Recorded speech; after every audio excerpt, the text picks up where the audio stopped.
Olá, gente, boa noite. Estamos aqui, então, iniciar o nosso terceiro, encontro do SETA, o Seminário Estéticas e Tecnologias Audiovisuais, e comemorando aí nossos 10 anos do curso de Cinema e Audiovisual da UFES. Nós convidamos para participar dessa live hoje, então, agradecer já desde de antemão ter aceito o nosso convite, satisfação ter aqui, então, a professora Ariane Rosbar, da Federal Fluminense. Ela é professora adjunta do curso de Estudos de Mídia e membro também da pós-graduação em Comunicação, lá da UF. Ela é doutora e mestre pelo PPG-Com da UF e desenvolve pesquisas sobre audiovisual e novas mídias, entretenimento, cultura digital, história das mídias e desenhos animados também.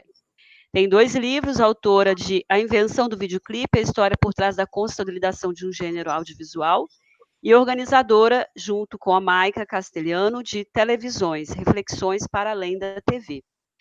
E também o professor João Carlos Massarolo, da Federal de São Carlos, em São Paulo, que é professor associado do programa também de pós-graduação em Imagem e Som, e doutor em Cinema pela USP. Também, atualmente, pesquisa sobre narrativa transmídia, entre outros temas. O nosso tema hoje, então, é audiovisual em rede. Vamos conversar um pouquinho dessas mudanças, transformações na estrutura do audiovisual em tempos de internet e como que isso também ganhou uma projeção ainda maior, nesses tempos de pandemia. Então, sem mais delongas, não vou ficar... eu esqueci de me apresentar, também. Eu sou a professora Daniela Zanetti, do curso de Cinema e Audiovisual, e também do mestrado em Comunicação e Territorialidades aqui da UFES. Também estou desde o comecinho, eu entrei no ano que o curso começou, e estamos aí construindo essa história juntos, Então, tá bom, gente, vou fazer assim, vou passar a primeira fala para a professora Ariane, vai falar durante um tempinho, uns 15 minutos, e depois o professor João. E eu vou fazer uma primeira pergunta, e depois a gente abre perguntas para as pessoas que estiverem acompanhando. Também agradeço a todos que já estiverem aí nos acompanhando online. Vamos lá, então? Ariane.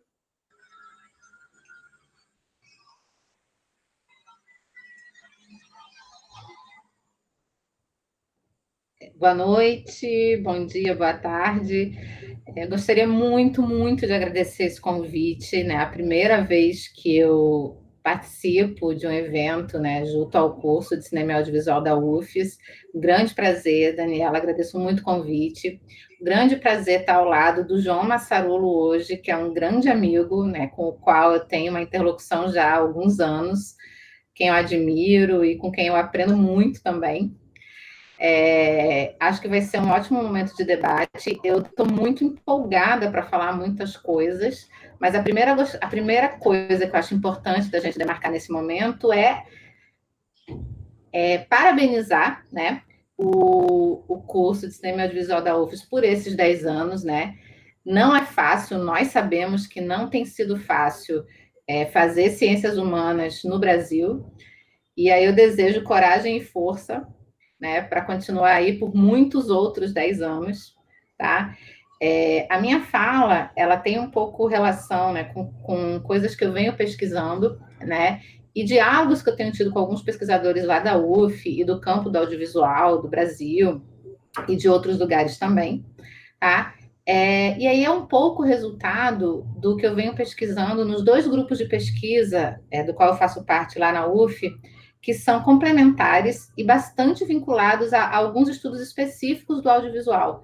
Um é o Televisões, que eu coordeno ao lado da professora Maica Castelhano, lá do programa, Nós desenvolvemos muitas coisas juntas, entramos juntas na UF, no mesmo concurso em 2015.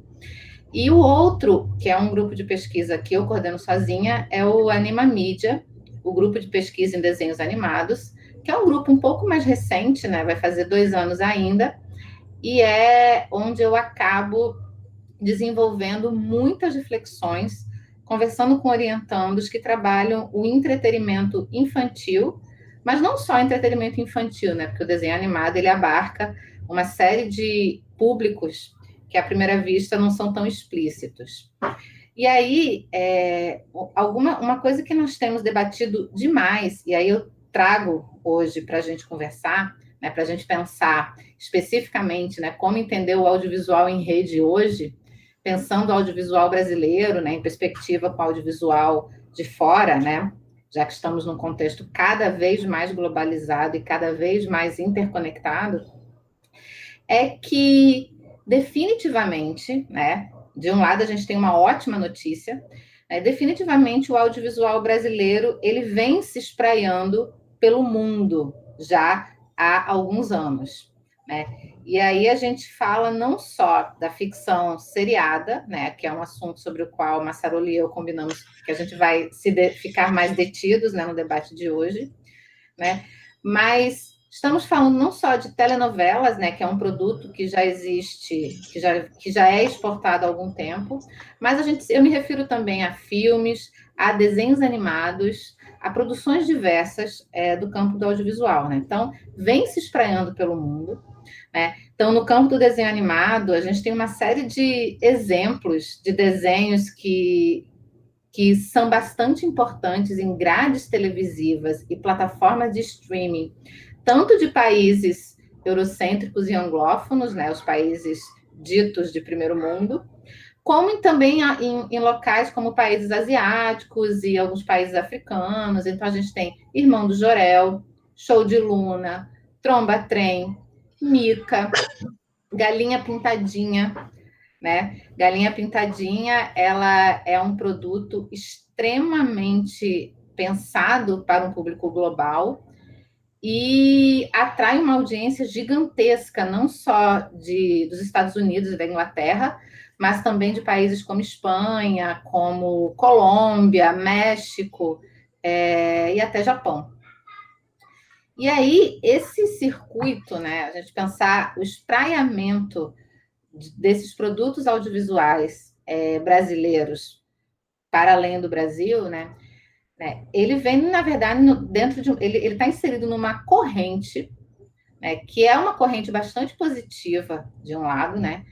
Estou primeiro falando só de alguns aspectos positivos, para depois a gente pensar nas problemáticas em torno disso, né? Na verdade, existe um circuito de produção audiovisual que eu chamo, né, e outros autores, né, de produções de fora dos centros que estão se espraiando globalmente. Tá? Então, a gente tem, além do Brasil, né, a gente tem produções, por exemplo, da Coreia do Sul, né? Alguns de vocês com certeza já ouviram falar dos dramas coreanos, né, ou do pop coreano.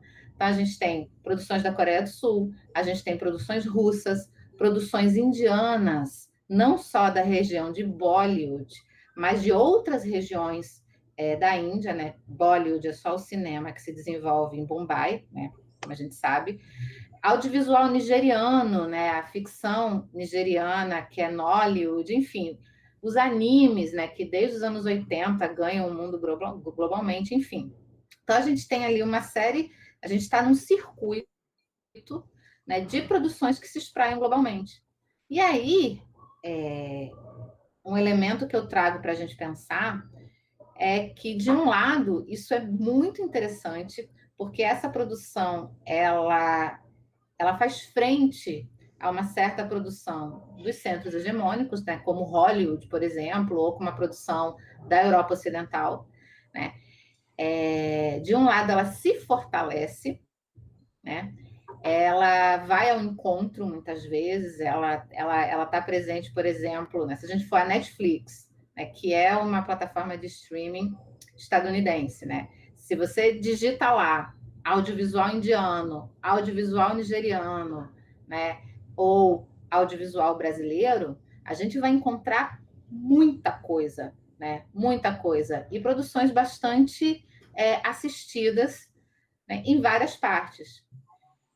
Mas aí, a pergunta que eu trago, alguma reflexão que eu faço para a gente pensar é, a partir de quais estratégias, né? Como essa produção, se a gente for pensar na ficção seriada em particular, mas também em filmes, por exemplo, né?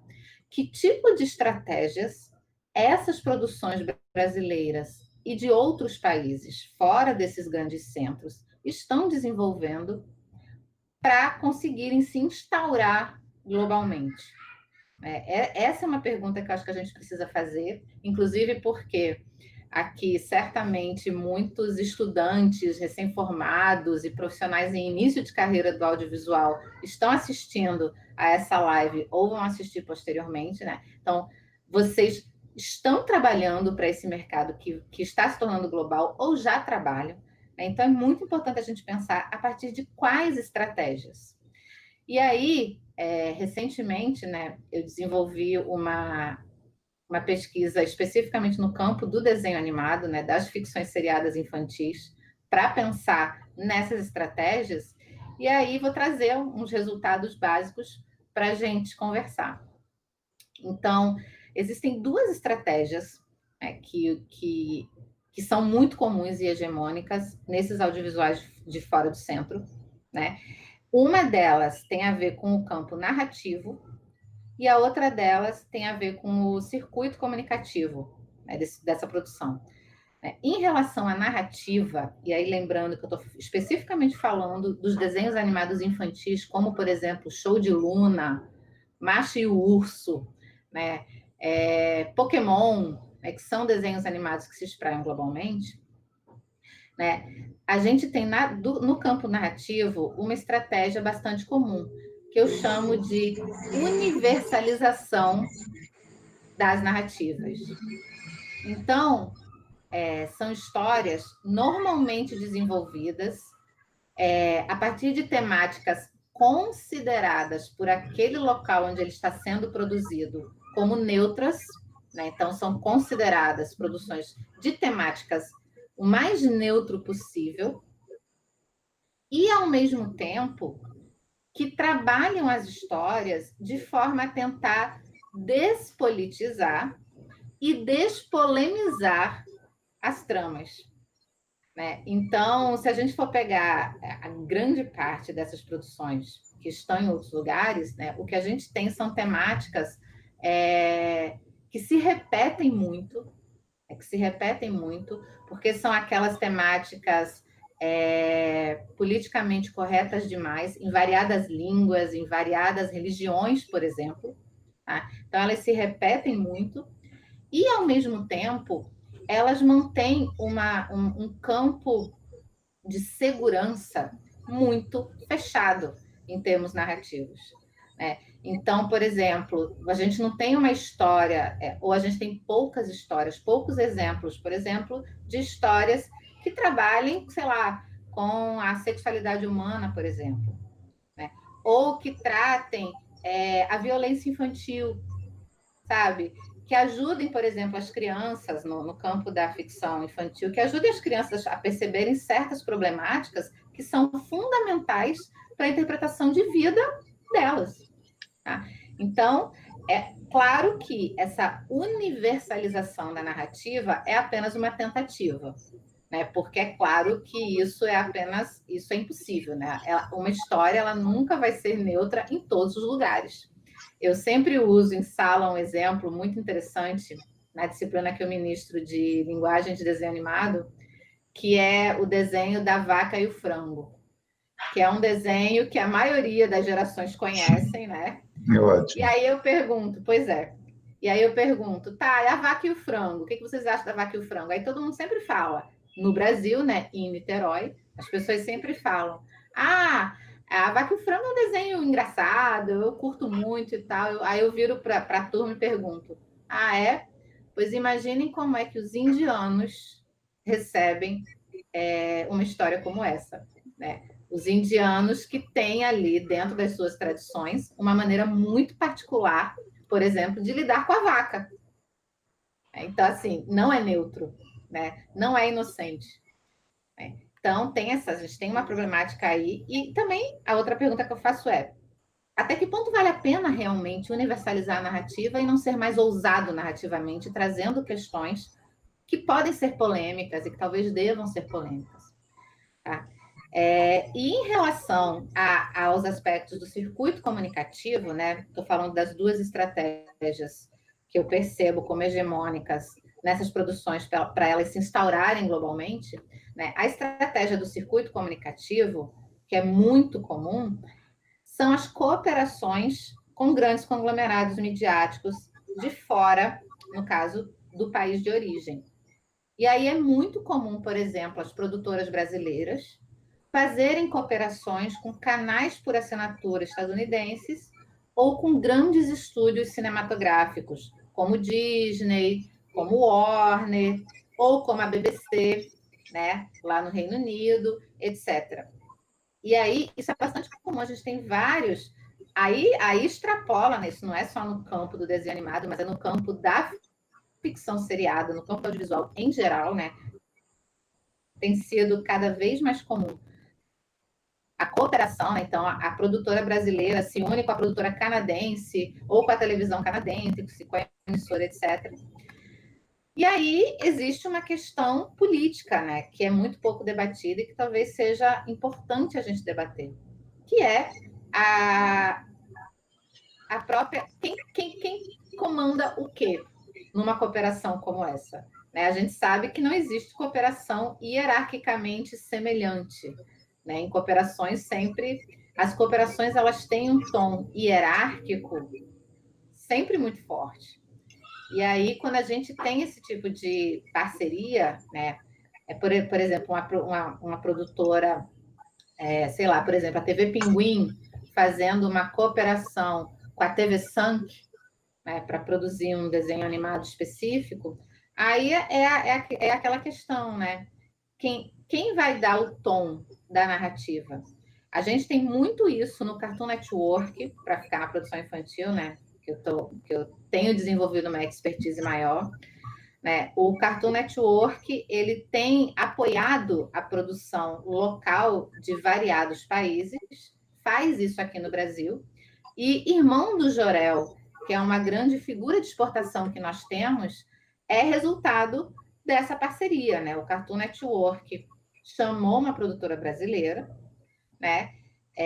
Que criou o Irmão do Jorel, e aí, a partir de parceria, então, assim, o Irmão do Jorel ele precisou ser desenvolvido a partir de uma identidade que dialogasse com o Cartoon Network.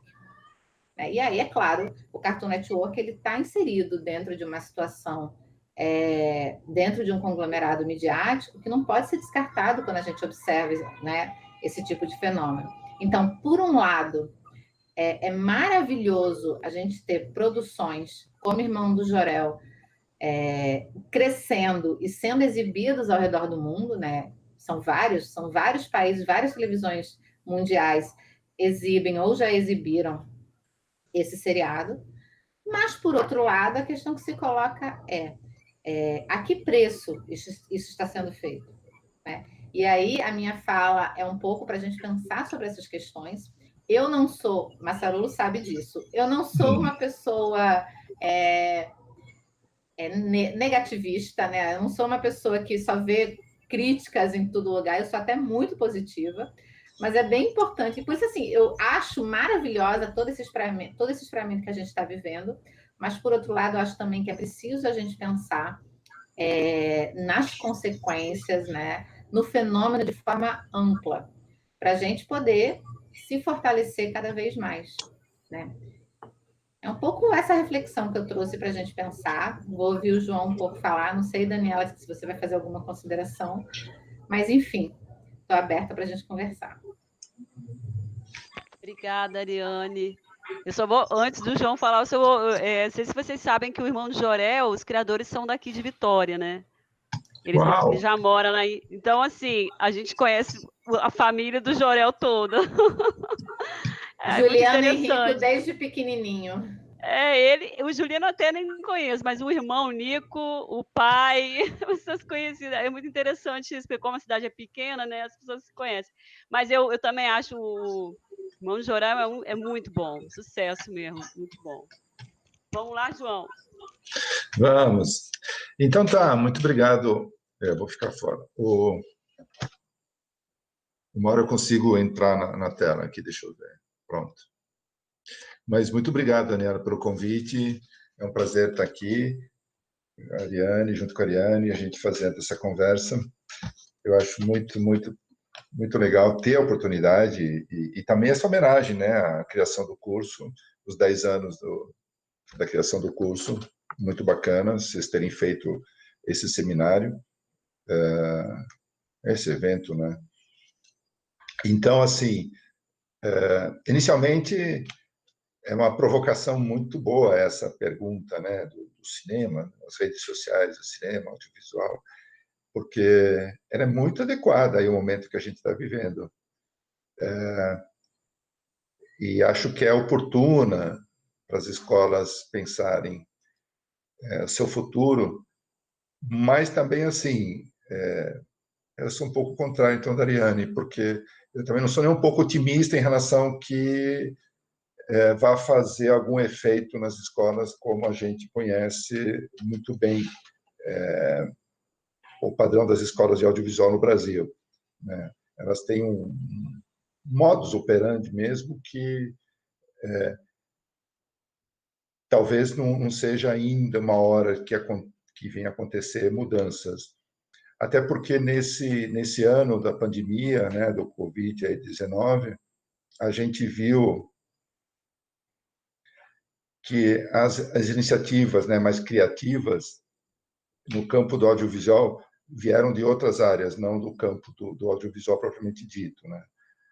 O que demonstra assim, o quanto que o audiovisual brasileiro está preso a determinadas premissas, vamos assim dizer, a respeito do que se considere que seja um bom modelo de produção, distribuição, exibição da produção audiovisual brasileira. Eu acho que nós criamos uma camisa de força em relação a isso, que é uma mitologia, na verdade, uma mitologia que deu origem a uma teoria, mas continua tendo uma origem apenas fantasiosa, de que em algum momento alguma cadeia produtiva existiu e funcionou, né? Seja aqui ou lá fora, né? Mas eu acho que a gente ficou muito refém desse pensamento, ou então por questões outras, mas a gente viu assim que na epidemia, né, os grupos mesmo que se jogaram e fizeram experimentos legais veio do pessoal das artes cênicas, né? Atores que começaram a fazer trabalhos online, ou os grupos de teatro, como os Satíricos, que fez coisas e tem feito coisas maravilhosas, trabalhando não só da maneira online, como também fazendo composições de cenários com chroma key, quer dizer, eletrônicos, atores brasileiros contracenando com atores de outros países que nunca se viram, nunca se conheceram, mas não foi obstáculo para isso. Saindo daquele também folclore do cinema, né, do teatro filmado, não existe isso, né? Essa ideia de teatro filmado também é obsoleta, temos que parar de falar nisso, porque o que a gente vê são trabalhos muito bacanas de câmeras, um trabalho muito bacana de encenação, propriamente dito, trabalhos espetaculares de atuação, né, de sonoplastia, se quiser, e normalmente é feito por 2 atores, como Desamparo, um trabalho que a Cléo de Paris faz toda semana, junto com o Pena, lá no sul do Brasil, que já ganhou prêmios, e assim se sucede, né? As artes cênicas, e depois, claro, os governos e algumas prefeituras, aqui em São Paulo, um governo também estadual, entrou, o SESC de São Paulo também entrou com uma linha de financiamento para essas atividades, e a gente pode dizer que a atividade teatral sobreviveu, não muito bem, claro, mas sobreviveu e tem sobrevivido, com iniciativas criativas de produção online. Aí você se pergunta, e aí o pessoal do audiovisual? Né? O que eles fizeram nesse período todo? Qual foi a inovação que trouxeram? Né? Então, a pergunta da nossa conversa, por si mesma, ela se responde, não se fez nada. Né? O cinema audiovisual não se conectou às redes, não faz parte desse universo das redes. Nós estamos ainda orbitando outros espaços. Né? E é claro que, por ser uma cadeia, uma atividade econômica, né, que, teoricamente, ela é independente, comercialmente falando, o sistema de produção, distribuição e exibição do filme é uma cadeia produtiva econômica que se sustenta, né, ou tem se sustentado ao longo do século da existência do cinema, eu acho que ninguém via ou ninguém vê ainda a necessidade de mudança, né? As coisas funcionam bem. Então, nós temos que centrar as nossas críticas nas questões moralísticas, nas questões políticas, nas questões sociais, mas a cadeia é intocável, ela funciona e é maravilha. Se pensava assim até alguns meses atrás, mas aí veio o fim do mundo, né? E o fim do mundo sempre traz coisas desagradáveis aos humanos. E um aviso que o fim do mundo trouxe é que, de repente, o cinema não estava tão protegido assim dessa avalanche toda de mudanças tecnológicas, da infraestrutura digital, do modelo de negócio digital, que já faz algumas décadas penetra nas esferas das nossas vidas, né? Nós começamos a perceber lentamente que essa infraestrutura, que esse modelo de negócio, que achávamos só então que fazia parte do mundo comercial lá fora distante, ele começa a fazer sentido, né, para quem atua também no cinema. E falando isso, até parece uma coisa assim, mas que fala é essa, né? Mas é incrível que isso encontre alguma realidade. Eu espero que o que eu esteja falando não faça o mínimo sentido nas escolas, mas às vezes é o contrário, é algo que não se quer discutir, não se quer trazer, porque nós estamos cativos do nosso modelo de produção, distribuição e exibição, e quando o fim do mundo acabar, as coisas vão voltar ao normal. O pensamento mais errado da humanidade atualmente é acreditar no normal, porque a cada vez que a gente acreditar que vai existir o normal, a tendência da extinção da espécie vai se acentuar. Cada vez que der uma volta nesse parafuso e a sociedade achar que, por algum motivo, a gente vai voltar para algum tipo de normalidade, com certeza a gente vai estar mais perto da destruição do que da criação. E isso é válido para qualquer atividade, do cinema ao asfalto das ruas. Se a gente ficar esperando o fim do mundo para começar a consertar o caos urbano ou a produção de cinema, nós vamos estar mais perto da extinção dessas atividades propriamente ditas do que qualquer outra coisa, né? E isso é muito preocupante porque as iniciativas, né, de mudança, então, elas têm surgido de outros lugares, né? E aí eu acho que as empresas de streaming acabaram se favorecendo desse processo, né?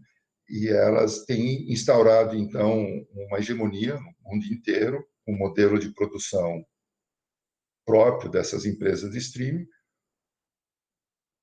e nós, né, os países periféricos, né, estão encurralados, né, porque é um processo que, vamos assim dizer, todas as plataformas, e aí plataforma é um outro conceito que depois a gente pode discutir, mas todas as estruturas digitais, no seu processo de implantação, ela tem um espaço que cabe todo mundo nesse espaço. Mas, como qualquer outro modelo econômico que existiu na civilização, como o capitalismo na fase industrial, no momento que ele se estabelece, é um modelo de negócio que não permite mais entradas fáceis. Então, é só imaginar, o cinema surge junto com o modelo de capitalismo industrial, mas uma vez estabelecida a indústria do cinema, se tornou muito difícil para os países periféricos entrar nessa indústria. E a gente está assistindo agora, de novo, um novo modo de gerenciamento do capitalismo, que você pode chamar o que quiser, mas é um novo modo de gerenciamento, do qual os países periféricos vão ter cada vez mais dificuldade para jogar com as plataformas, que hoje é a grande novidade, né? E o Brasil, por exemplo, se juntar à força da televisão brasileira, que é representada pela Globo, mais especificamente pelo Globoplay, juntar a cinematografia brasileira, juntar todos os youtubers, todos os influenciadores, todos os produtores independentes, a gente não faz a mínima diferença para essas empresas de streaming. Não temos mais uma força para contrapor. Na América Latina, não há também, né? Então, a grande questão que fica é que esse audiovisual, né, que nós podemos chamar produzido, distribuído, exibido, que circula e é recebido nas redes, né, já está numa fase muito adiantada, né, como modelo de negócio, com a sua infraestrutura, né, e, vamos assim dizer, dominante dentro dos países periféricos. E, claro, que sempre cabe a governança desse processo ser discutida pelos governos, pelos estados, né? Coisa que no Brasil também não aconteceu, e a Ancine, que seria o nosso espaço para fazer essa discussão, também está alijada do próprio processo do audiovisual brasileiro, muito menos para fazer frente, né, a esse estado de coisas. O que a gente vê como último movimento é a Globoplay se associando com a Disney, né, que de algum modo vai fazer uma barreira Netflix, não quer dizer que tenha resolvido o seu problema ou o nosso problema, né? Então, o que nós precisaríamos ter é uma grande união de todos os produtores de audiovisual no Brasil, né, repensar toda, fazer uma grande reflexão e pensar numa estratégia de enfrentamento dessas questões. No dia a dia, né, dessa produção, o que a gente vê é que o espaço dedicado à produção nas redes sociais, né, do audiovisual também hoje é determinante em termos profissionais, né? Existe produção de conteúdos, né, os produtores de conteúdos que trabalham nas redes sociais, que se profissionalizaram também, né, e se utilizam dessas ferramentas que são mais contemporâneas, que vai do algoritmo ao próprio modo de fazer circular esses conteúdos, né? Esse profissional, por conta das estruturas curriculares, ele recebe muito pouco, vamos assim dizer, muita pouca base de atuação. E é muito mais através da pesquisa empírica mesmo que ele acaba encontrando, né, descobrindo as formas também de atuar. Mas é um campo potencial enorme, né? E a própria circulação do conteúdo, né, também, eu acho que nós estamos vendo aí agora com os festivais, né, praticamente todos os festivais programados para esse ano, eles acabaram abrindo uma janela, né, para as redes sociais, para exibição, né? E até pouco tempo atrás, os cursos de cinema audiovisual consideravam assim que tinha que ter uma janela para a produção universitária igual ao cinema, que não existe mais janela também, né? Uma das coisas que a pandemia fez é que essa coisa de janela é coisa do passado. Os filmes são lançados hoje no streaming, no cinema, em qualquer mídia simultaneamente, porque se percebeu que não é jogo fazer isso. Mas as escolas adotavam o modelo de que os filmes das escolas tinham que ser exibidos em festivais universitários e depois de 2 anos fazerem algum tipo de percurso, né? O que significa uma perda enorme, né, de esforço coletivo, né, e uma demora excessiva para esse trabalho se materializar onde deveria estar, que são as redes sociais. É curioso que agora os festivais acontecem nesse ambiente. Toda semana está pipocando um festival. Essa semana o Festival de Cinema Internacional de Balneário Camboriú está online, né? A todo dia os conteúdos, além da própria, por exemplo, em São Paulo, a Belas Artes, né, é uma plataforma que está aí online fazendo o lançamento, coisa que em outros países do mundo é natural. Na Argentina, por exemplo, os festivais de cinema há muitos anos fazem lançamentos também dos filmes nacionais online, com o mesmo preço de bilheteria, mas há muitos anos. Coisa que, se você vai no Festival de Cinema Brasileiro e fala por que esse filme não está online para o Brasil inteiro, os caras tinham um ataque cardíaco e te expulsavam da sala. E todos os países do mundo fazem isso. Esses dias mesmo, o pessoal da Inglaterra esteve aqui falando isso. E não há, curiosamente, não há nenhum tipo de perda de público. Na verdade, quando você exibe um filme online, ele reforça que o público vai também ao cinema, ao contrário do que se fala, né? Então, há muita mistificação a respeito de todo esse processo da infraestrutura digital em rede em relação ao audiovisual, né? A janela do streaming não invalida, não torna inviável o modelo de negócio da sala comercial. É aquela velha história, pelo contrário, reforça. Se você viu e gostou do filme quando assistiu no streaming, por que não vai então ao cinema ver uma tela maior, blá, blá, blá, blá, blá, blá, né? É assim que as pessoas pensam, é assim que a indústria fonográfica se reestruturou, né? As pessoas pirateavam música e perceberam que, de repente, ouvir no Spotify é melhor, porque é mais seguro, mais garantido, não custa nada. Então, essas relações, na verdade, não são excludentes.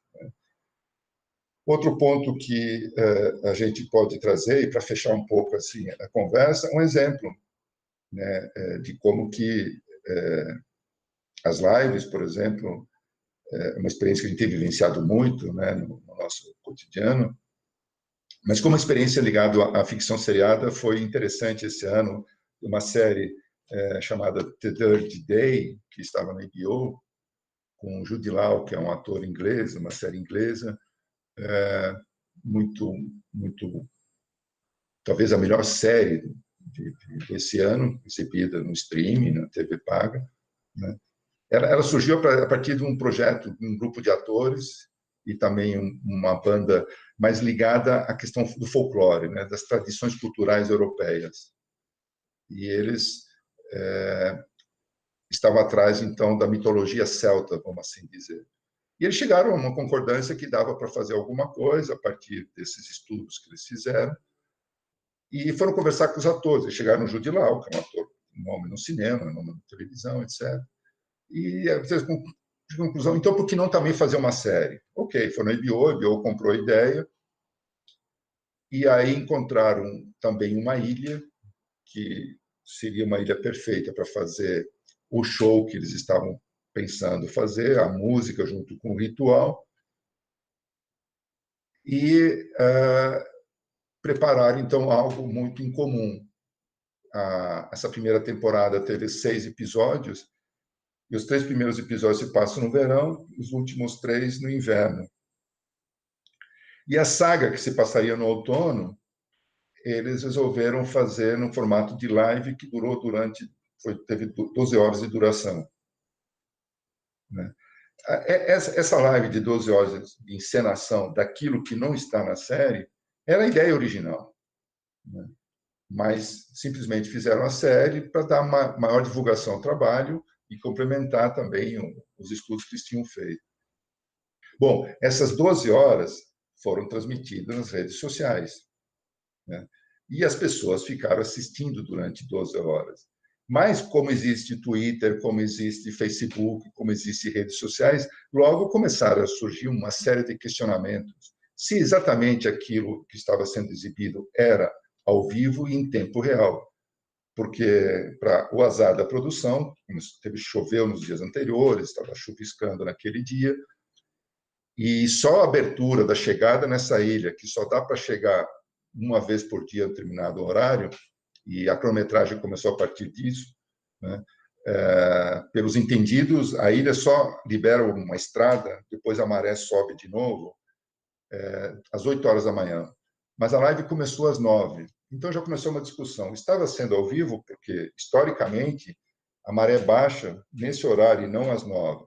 Depois surge a questão, as lentes, de vez em quando, pareciam limpas, né?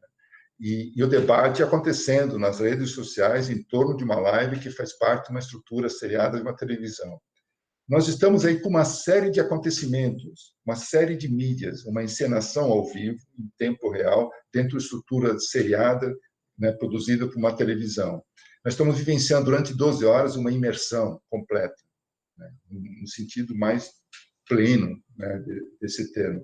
Ao mesmo tempo, há toda uma ideia de participação que vem das redes sociais, né?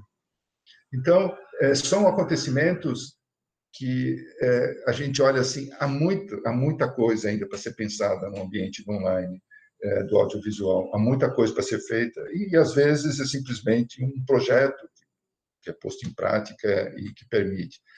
Mas, assim, de novo, né, os processos criativos, né, que envolvem o audiovisual nas redes sociais, eles têm um potencial muito grande, né? É isso que a gente chama de audiovisual multiplataforma, uma base transmídia por trás, para sustentar. E aqui no Brasil mesmo, há uma série, há muitas séries, né, que surgem das comunidades, fórum, grupos de interesse, né, que um produtor com um olhar atento vai perceber o potencial. se produzir conteúdo seriado para esse público.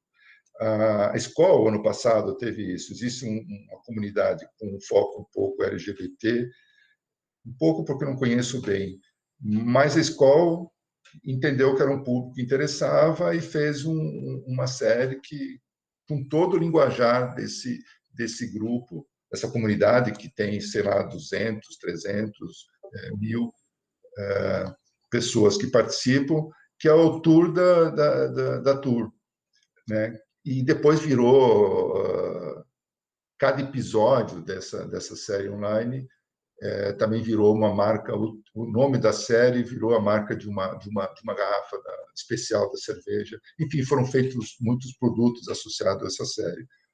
E assim também tem sido a respeito de todas as outras marcas, vamos assim dizer, né? Desde produtos, né, de estéticas a produtos de saúde, aonde é um público razoável, é um produtor, né, habilitado a desenvolver uma série e depois os conteúdos associados a essa série.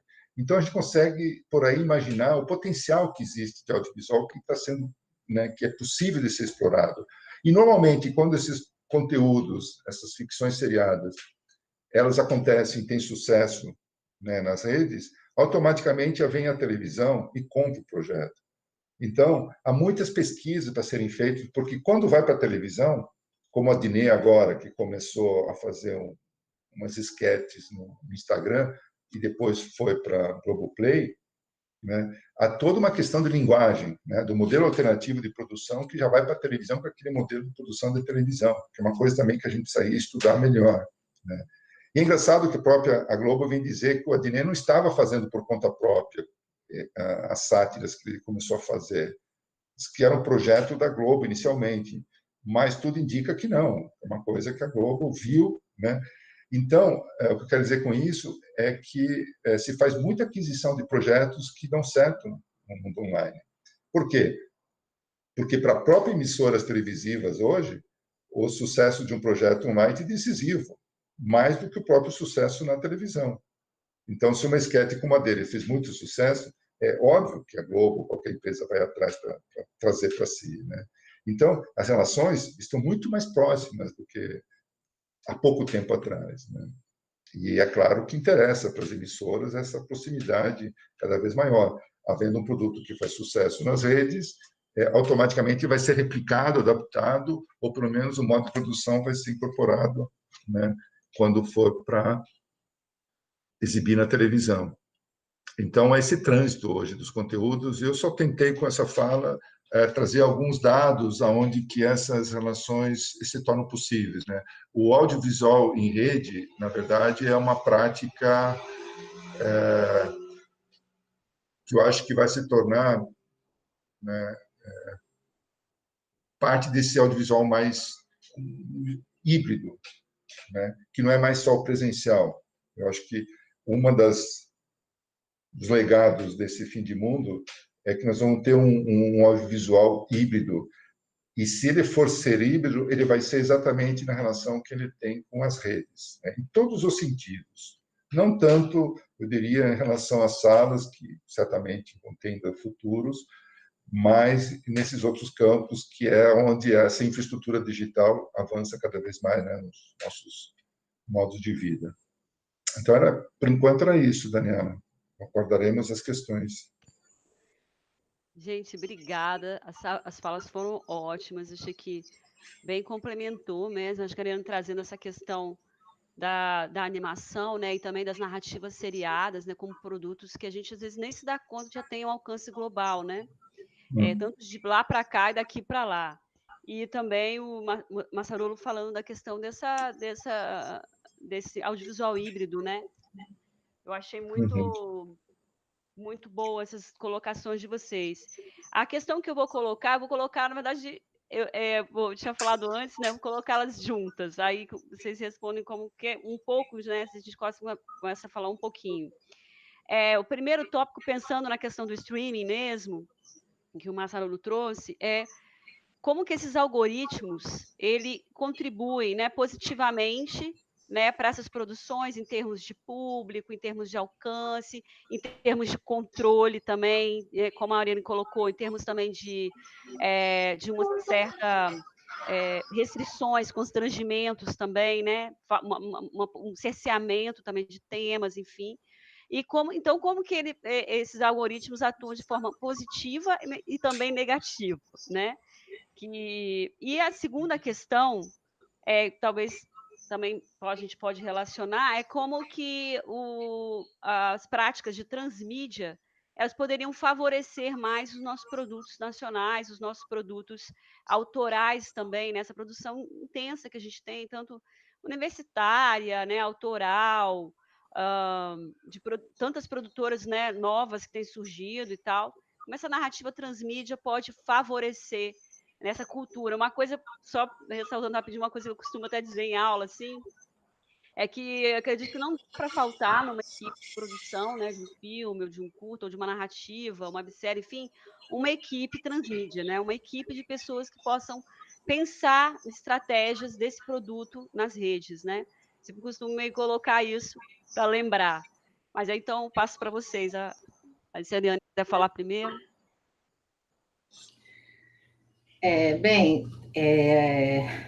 Especificamente no caso dos algoritmos, aí eu vou ter que refazer um elemento que eu falei lá no final, aí eu não sou tão otimista, não.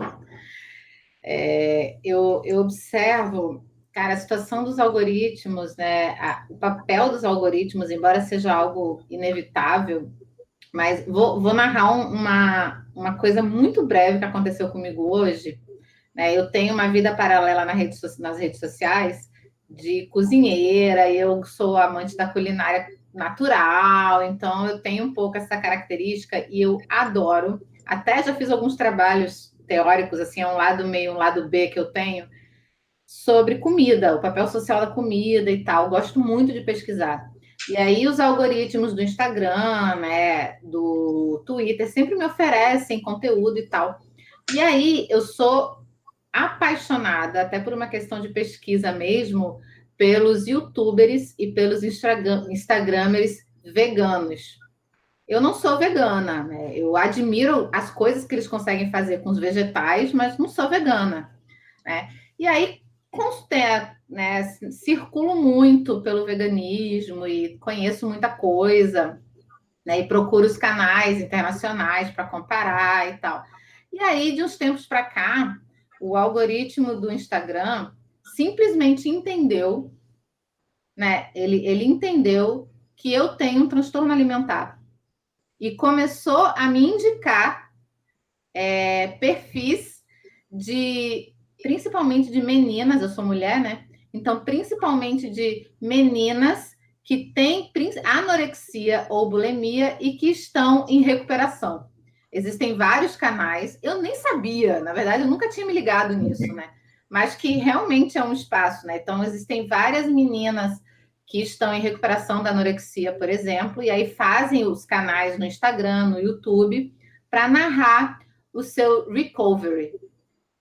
E assim, isso foi o algoritmo entendeu a partir do que eu consumia. E assim, uma compreensão, quem me conhece sabe que isso é uma coisa, eu até posso ter alguma questão com a comida, mas seria o oposto, né? Porque eu sou extremamente gulosa, né? Extremamente, além talvez até do que eu deveria.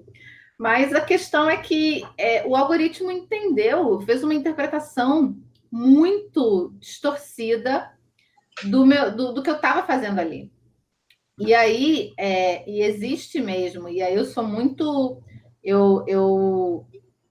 O que eu mais leio, né, em relação a algoritmos, em relação ao audiovisual, plataformas de streaming, cara, é que, embora seja de fato uma maneira de ordenar que é um pouco inevitável, por outro lado, a gente não consegue fugir disso, né? E ele limita absurdamente os acessos, né? É muito difícil quebrar. Não sei se o João tem, assim, se você me perguntar um aspecto positivo do algoritmo, né, é muito difícil, assim, é muito difícil eu apontar, porque a gente vive nesse momento, né? Eu estava numa banca e aí alguém comentou, não, porque no YouTube não existe curador. Aliás, foi na Compós, né, João? Nós dois participamos. Isso. Nós dois participamos da Compós semana passada. Inclusive, foi um debate que nós dois tivemos. E aí eu comentei, cara, o YouTube tem curadoria, sim. A curadoria dele é quase integralmente feita através do algoritmo, né? Então, não sei se você quer falar alguma coisa, mas eu acho que o que a gente precisa entender um pouco melhor, e eu acho que, não sei como, mas a gente tem que desenvolver estratégias de uma compreensão maior do que eles significam e do que os dados que nós estamos dando, né, quais são as consequências, o que se faz realmente com os dados que nós estamos dando, mesmo que a gente não queira, né? Então, tem várias histórias, né? Cada um, né? Mas eu acho que essa história que eu vivi em relação aos perfis do Instagram, ele ilustra muito o potencial a necessidade de interpretação e o problema que isso causa. Né, João? Você quer complementar alguma coisa? Não, então, na Compós mesmo, nesse evento, eu apresentei um trabalho onde falamos da infraestrutura digital e não tocamos na questão do algoritmo. Aí teve um questionamento, mas como vocês falam do digital sem falar? Então, existe uma mitologia em cima do algoritmo, que não é um problema a mitologia. Eu acho que ela é boa porque ela serve como um facilitador para as pessoas começarem a entender o que estamos falando. Eu já comentei isso na época da internet, quando ela surge, nos anos 90, começando nos 2000, havia a figura do programador. Não dá para fazer audiovisual nas redes, não dá para fazer nada, porque tem que saber de programação. Ok, aí surge a internet, banda larga e tal, não se fala mais do programador, agora se fala no tal do algoritmo como sendo o grande limitador dos processos de trabalho. Na verdade, nem o programador, nem o algoritmo são importantes para o audiovisual. É isso que eu estou tentando dizer nas pesquisas que eu ando fazendo, né? O audiovisual, o algoritmo tem que ser pensado assim, por que ele causa tanta incômodo? Por que ele faz tanto sentido para nós, o algoritmo, falar dele, como se fosse assim, né, a questão. Porque todo pensamento nosso é direcionado no usuário quando a gente pensa no algoritmo. Nós não conseguimos pensar no algoritmo fora do usuário. Então, o algoritmo se torna um terror, porque realmente ele é a força dominante. Agora, o mundo não é feito só de usuário. Tem, por exemplo, igreja, tem Estado, tem empresas, tem famílias. E o algoritmo não sabe pensar essas coisas, se formos ser claro e direto. Agora, no indivíduo, ele sabe coletar dados, ele sabe transformar, por exemplo, não há nenhum filme que não seja escolhido elenco a partir da rede social do ator, não há nenhum filme que seja produzido se não tiver um sim da audiência das redes, né? Nesse aspecto, sim. Mas tem uma outra dimensão, que é, vamos assim dizer, institucional, que é social, que já não é mais o algoritmo, ou melhor, se fosse, não estaríamos mais na civilização. Aí o fim do mundo já teria acontecido por outros caminhos. Realmente as máquinas tinham tomado conta do planeta, se fosse assim. Então, primeiro tem que se separar muito. Todo questionamento do algoritmo ele é válido quando a gente pensa no usuário, mas quando a gente pensa no mundo, eles ainda não dominam o planeta.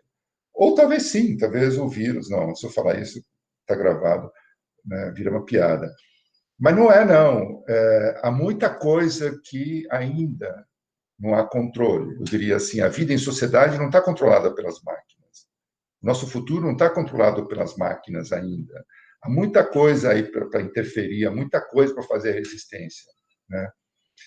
Porque essa visão que se tem do algoritmo como sendo uma força é uma forma gerencial do capitalismo contemporâneo, né? De tirar de nós o catálogo da nossa vida e colocar na mão deles, mas a nossa vida como sujeitos é nos fazer crer que eles sabem o que nós queremos, né? Então, há um consenso hoje que esse capitalismo que está aí não trabalha mais o desejo, não trabalha mais o corpo. E aí a gente tem que tomar muito cuidado quando a gente está falando do corpo no século XXI, Se a gente não está falando como Foucault e todos os derivados da pesquisa sobre o corpo falaram, aí sim é um problema do conhecimento, que esse capitalismo, com qual o algoritmo está envolvido, ele pensa a nossa alma, porque o corpo já não é mais o interesse do capitalismo. E por que não é mais interesse? Porque para o capitalismo interessa mais o desejo, não interessa mais a máquina de consumo, né, do capitalismo do século XX. Mas aí é uma outra história. Mas ele tem que ficar claro que o capitalismo hoje não trabalha mais o desejo, o corpo. Ele não quer mais saber o que o operário precisa consumir e tem desejo de consumir, por isso ele produz, que é a relação do século passado. O capitalismo está mais ligado à alma nossa, né? Então, tem umas coisas fantásticas acontecendo. A ideia da precarização do trabalho é um problema, assim, muito sério, mas é muito mais ainda um desejo do capital de que as pessoas circulem e, ao circular, tragam, né, a alma do mundo para ele. Há uma outra configuração no século XXI, que diz respeito, em vez de vender produtos, né, vender tendências, vender futuros, né, futuros individuais e futuros coletivos. É por isso que o capitalismo depende da alma e não mais do desejo do consumo, quer dizer, não está mais ligado ao corpo. O biopoder é uma coisa para ser discutida nesse aspecto, né? Talvez esteja entrando no psicopoder, se fosse falar alguma coisa. Bom, mas é mais ou menos... Agora, como ele interfere na escolha do elenco, ele interfere em um monte de coisas na produção audiovisual, é claro que ele tem alguma incidência sobre processos criativos do audiovisual. Mas aí, de novo, a Netflix criou uma mitologia que é um marketing terrível que eles criaram, como se as produções da Netflix fossem feitas por um algoritmo, como se a série House of Cards fosse totalmente vista a partir dos dados.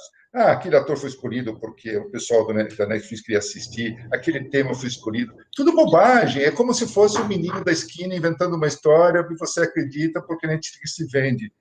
Na verdade, a Netflix é simplesmente uma empresa criada por gente que não é do audiovisual, que, por não entender porra nenhuma do audiovisual, contrataram os computeiros para fazer algum sentido uma empresa que queria se vender no campo do audiovisual. Daí que até hoje a Netflix usa o algoritmo e aí descobriu uma fórmula, evidentemente, que quem é de Hollywood do ramo, como, por exemplo, a televisão, não entende absolutamente nada. Basta olhar o catálogo do Globoplay para ver que eles não sabem nada de algoritmo, basta olhar a Prime da Amazon, que eles não sabem nada de algoritmo, ou não querem usar, né? Então, de toda forma, a rigor, só a Netflix usa algoritmo porque eles entraram no mercado. É como um vendedor de peixe que vai só fazer carro. Ele não sabe nada, ele chama quem sabe. E que ele achou que poderia resolver. Agora, essa fórmula, ela não é isso tudo também, né? E tem uma briga interna. Os criadores que trabalham para a Netflix não libera os dados dos usuários, porque seria entregar a tábua de salvação da empresa. Então, a Netflix age a mesma coisa que a Globo age com os roteiristas de novela. O teu público é a classe média das 9 horas, predominantemente por mulheres que assistem novela, e por aí. E o que os roteiristas discutem com a Netflix, mas você sabe muito mais do que isso, por que vocês não passam para a gente? Aí os caras dizem, se eu passar muito mais, a minha empresa acaba, né? Porque vocês vão saber o que a gente sabe. Então, a informação não é assim. Tem informações, mas, por exemplo, ele sabe exatamente por que a pessoa para de assistir uma série, o momento que parou, tudo isso é mais ou menos hoje comum, né? Mas tem muita informação que eles são estratégicas a respeito de como as pessoas consomem. Mas, João, eu acho que de toda forma, tem uma questão ali do algoritmo que a gente precisa entender melhor. Eu não me refiro nem apenas à captação de informação, né? Assim, não me refiro nem apenas a isso. Mas eu estou dizendo, por exemplo, que quando o algoritmo, como ele reproduz, justamente como você falou, todos os matemáticos que estão envolvidos naquele processo, não necessariamente quem trabalha com audiovisual, né? Tem uma série de problemas ali que o algoritmo evoca, que ele acaba um pouco, ele espelha um pouco os problemas em torno do campo da produção do audiovisual, né? Então, cara, é muito importante a gente levar em conta, por exemplo, o quanto o algoritmo é preconceituoso, né? O quanto ele oculta, o quanto ele omite, né? O quanto é difícil da gente encontrar certos conteúdos em determinados lugares. A gente virou o jogo aqui. Eu estou sendo mais pessimista e você está sendo mais otimista. Mas é importante a gente ter essas problemáticas em vista, porque não é uma questão apenas do algoritmo, não é uma questão do algoritmo por si, mas é uma questão do circuito onde ele está vinculado, né? Mas assim, não tem como a gente descartar, ele é um elemento extremamente importante, como esses outros que você vem colocando, né? Sim, mas é só questão que nós temos que ter a leitura do que nós estamos, né, nos referindo. E não existe o algoritmo como uma entidade, essa entidade... o digital tem sido visto muito como uma entidade aleatória, quase uma figura extraterrestre no cotidiano. E é só mais uma máquina de produção, que, na verdade, a gente não sabe muito bem do que ela difere do modelo industrial, enquanto gerenciamento do mundo. Por exemplo, assim, se o tal do algoritmo é o fim do capitalismo ou não. Entende? São essas que estão por trás. Agora, no cotidiano, ele é claro, ele é uma experiência, ele é algo que está aí, sim, plantando, então ele tem todas as limitações do mundo. Mas no audiovisual, a grande sacada do uso do algoritmo é uma muito simples. Você só começa a entender o funcionamento dele quando você for ver o binge-watching, na verdade, que é uma mudança de temporalidade que aconteceu no audiovisual. É ali que ele surge, se materializa e tem uma única experiência. Ele não tem mais do que isso no audiovisual em termos de produção. Porque é no binge-watching que você quebra com os paradigmas que haviam anteriormente, né? E que, na verdade, materializa a ideia de que você consegue fazer uma pessoa assistir, maratonar, né, uma série com uma série de recomendações, vamos assim dizer, uma série de direcionamentos. Se você for ver, literalmente, o que o algoritmo fez no audiovisual foi inovar nisso. Eu levo você a maratonar. É isso que a Netflix ensinou. Fora disso, ele é usado dessa maneira que você falou, precária, aleatória, mas uma experiência bem-sucedida no audiovisual é a ideia de que ele te leva a maratonar. Isso foi bem-sucedido. E isso interfere nos processos criativos, interfere na ideia de temporalidade que nós vamos estar agora vivenciando, né? Porque a ideia de você esperar um novo episódio, a ideia de que uma série nunca termina, de que o final não existe, toda a temporalidade humana dançou com o binge-watching, que é uma experiência, sim. Mas então, eu prefiro ver as questões bem pontuais, muito, vamos assim dizer, específicas, porque, assim, toda incidência do algoritmo sobre o ser humano é uma questão que é verdade, mas é isso que a gente está falando, né? É uma leitura muito específica, essa da questão de gênero. É muito pior que isso. Na verdade, toda a visão que nós temos sobre o algoritmo, sobre o usuário, ele é muito apocalíptica, no sentido que diz assim, nós não temos liberdade, mas a gente não pode esquecer que o algoritmo trabalha dentro de empresas, essas empresas se comunicam, nós tivemos muito, né, o algoritmo já decidiu eleições, já fez eleger os populistas pelo mundo, mas essa eleição agora, tanto nos Estados Unidos como no Brasil, já não se fala mais do algoritmo elegendo malucos como Bolsonaro ou Trump, entende? Então, assim, é isso que eu digo, são movimentos, mas não é isso tudo, porque ainda existem instituições por trás que fazem as coisas acontecerem. Eu acho legal, de qualquer forma, a gente chamar atenção, até porque tem todo um discurso que não é seu nem é meu, mas existe um discurso muito celebratório em torno ao que significa Netflix e o streaming, o próprio binge-watching, tem um mega discurso, e agora é a reconfiguração, estamos vivendo um momento de maior liberdade, e o YouTube, todo mundo publica mais ou menos o que quer, e tem acesso a tudo que quer. Existe um discurso muito celebratório em torno disso, e aí é prestar atenção no algoritmo. E outros elementos que você trouxe é também uma maneira da gente, né, aliviar um pouco esse discurso celebratório e problematizar, né, relativizar né? Mas concordo com você de que não é só isso. Isso é fato. Acho que a gente podia pensar na transmídia agora, né, Daniela? Porque até tem uma desculpa, pergunta João. também aqui, desculpa, porque aí a gente emenda também aqui, tem uma pergunta, posso falar? Mas é do Rafael Barbosa Fialho Martins. Ele pergunta o seguinte: gostaria de saber quais as especificidades do consumo de telenovela em streaming, né, porque aí emendando no que vocês estão falando aí, e o que devemos levar em conta em análises dessa prática, né, já que vocês estão tocando na questão do streaming e também a narrativa seriada. Então, ele quer saber das especificidades do consumo de telenovela em streaming e o que devemos levar em conta em análises dessa prática. Boa pergunta.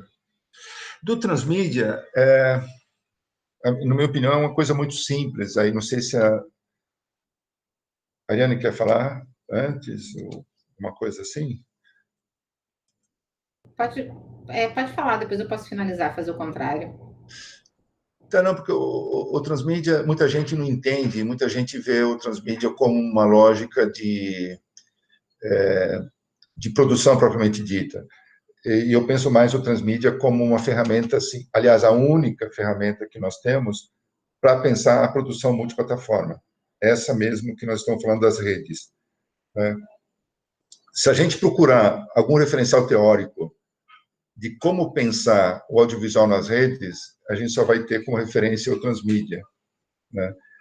Então, na verdade, se você começa a pensar assim, ele sai um pouco daquela dimensão do mainstream que foi associado. Né? Qualquer produção que leve em consideração as redes é um projeto transmídia. Né? E aí vem uma coisa que são inacreditáveis. Às vezes, um projeto transmídia começa com um desenho que alguém joga num fórum de debate, enquanto as pessoas ficam discutindo sobre terror, ele joga o desenho de uma personagem que as pessoas falam, nossa, vão investir nessa história, como aconteceu e virou o projeto Transmídia. Então, o Transmídia é só uma maneira de pensar, eu acho que é bacana isso, assim, não é de um produto, mas é uma maneira de pensar como fazer coisas aonde que você tem uma liberdade incrível para criar. Né? Então, é muito simples, né, o transmídia. Agora, sim, se for pensar enquanto produto, é incrível que o transmídia ele aconteceu no Brasil longe dos grandes centros, né? Por uma questão assim de modelo de negócio envelhecidos. Né? Você não vai encontrar em Rio, São Paulo, projetos transmídias como aconteceu junto aos grupos que se criaram pelo Brasil, a partir até do digital que teve, assim, ligado ao audiovisual do digital mesmo, dos governos mais do PT, aliás, os únicos que tiveram esse digital, que deu nos arranjos produtivos do audiovisual. Né? Então, na cidade de Cataguases, onde, né, o cinema teve uma história, lá existe um movimento de cinema, produção de cinema, com característica transmídia, onde que está sendo escrita uma ficção e, ao mesmo tempo que a escrita ficção é transformada em um seriado, uma animação, um público infanto-juvenil. É um centro de produção de cinema também muito forte. Cataguases é um centro de produção, né, da região lá de Juiz de Fora, que tem um patrocínio local, então envolve uma parceria com as produções de cinema brasileiro, e uma contrapartida, assim, que haja um envolvimento das escolas da cidade. Então, há sempre a produção de vídeo junto ao tema ligado ao filme, do qual as crianças da escola participam, e todos esses conteúdos ficam lá no site do próprio projeto, né? E que a gente nem conhece, que, de repente, né, tem essas produções mais localizadas. Então, se a gente for pensar o Porto Digital, né, em Recife, lá dentro tem o Porto Mídia, que é mais ou menos uma espécie de laboratório para a produção também do pessoal de games, da animação e audiovisual de Recife. E isso é uma configuração, se quiser, também mais transmídia, quer dizer, um modo de produção mais desorganizado da produção convencional, né, do cinema. E assim vai. Em Porto Alegre também se montou uma uma plataforma com audiovisual gaúcho todo, está pronta, né? E, enfim, dependendo de outros recursos.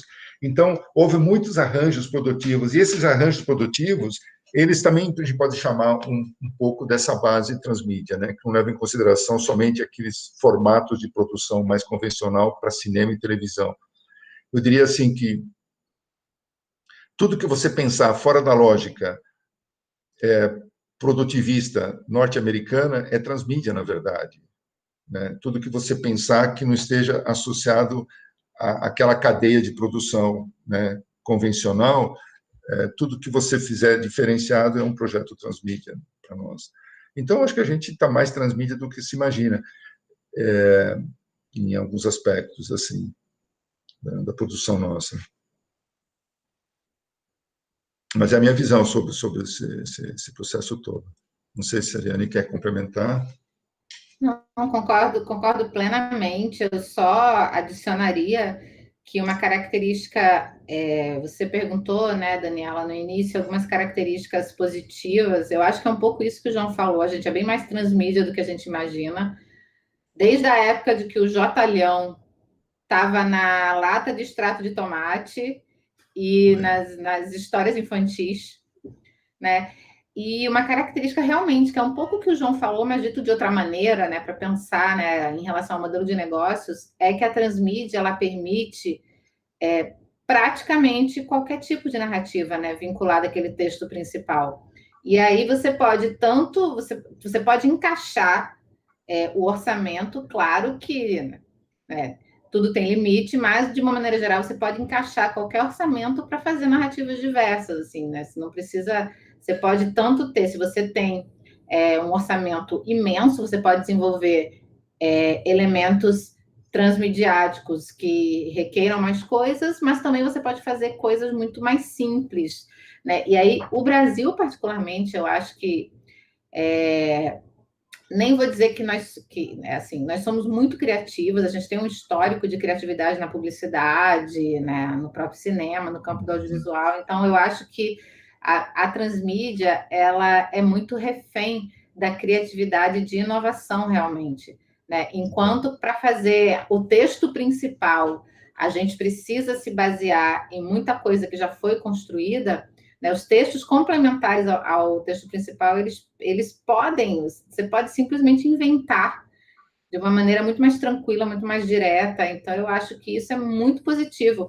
Eu lembro, eu já fiz projetos em sala de aula, projeto transmídia, com alunos de graduação, né? A gente pensou em projeto e montou um projeto transmídia, e, nossa, cada grupo pensou em tanta coisa. É possível, assim, de maneira bem clichê, é mais fácil sair da caixa, pensar fora da caixa, quando a gente tem um projeto, sabe, quando a gente tem em perspectiva projetos transmídia. E a gente tem ótimos exemplos aqui no Brasil. Me lembro de, anos atrás, o lançamento de filme, aí você, logo no início, quando a gente começou a falar em transmídia no Brasil, ali em 2009, 2008, me lembro que tinha filme que estreava. Agora me fugiu qual foi o filme nacional. Acho que foi Meu Nome Não é Johnny. E aí eu me lembro que eu achei sensacional, porque você ia ao site e aí a gente podia montar o nosso trailer a partir das imagens que o site disponibilizava, e aí eles fizeram um concurso interno, né, e ganhou o melhor trailer, e o melhor trailer virou o trailer oficial. Sabe, uma ação como essa requer pouquíssimo, né? Requer pouquíssima coisa e gera uma consequência incrível. Aí eu acho que eu sou muito positiva também. Eu acho que né, como muita coisa é transmídia, né? As possibilidades elas são muito, muito fortes, né? Muito potentes. Eu acho importante, eu só queria deixar mais claro ainda, né? Por que a gente é mais transmídia do que imagina. O cinema brasileiro sempre foi carente de sala, sempre foi carente de espaço. Então, é um povo assim batalhador nesse aspecto, o povo do cinema. Sempre se tentou encontrar, né, caminhos para exibir a produção de um modo diferente. Se a gente pegar esse fio, né, que é um fio de esperança mesmo do audiovisual brasileiro, a gente nunca teve sala. Por natureza, as nossas salas sempre foram de outros, né?